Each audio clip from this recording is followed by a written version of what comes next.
तहरीके साफ और जमात इस्लामी के एहतजाज की कॉल दफा 144 के नफाज के साथ लाहौर के अहम मकामात पर पुलिस की भारी नफरी इस वक्त तैनात है।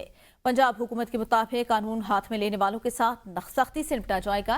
ताज़ा तरीन सूरत हाल जान लेते हैं ब्यूरो चीफ लाहौर उमर दराज गोंदल से। जी उमर, लाहौर से मुतालिक कहिएगा। जी, आज पाकिस्तान तहरीक इंसाफ ने मुल्क गिर एहतजाज की कॉल दे रखी है और लाहौर में भी पाकिस्तान तहरीक इंसाफ ने जुमे के बाद एहतजाज का ऐलान कर रखा है। उसके अलावा जमात इस्लामी जो है वो इस्लामाबाद के अंदर आज धरना दे रही है और इस सिलसिले में इस वक्त पंजाब के अंदर मैं चेरिंग क्रॉस में लाहौर में खड़ा हूँ और लाहौर समेत पूरे पंजाब में आज से अगले 3 रोज़ के लिए दफ़ा 144 का निफाज कर दिया गया है और पंजाब पुलिस लाहौर में खासी मुतहरिक है। वज़ीर इत्तलात पंजाब ने एक बयान में ये कहा है कि पंजाब में दफ़ा 144 है और खिलाफ वर्जी करने वालों के साथ सख्ती से और आहनी हाथों से निपटा जाएगा।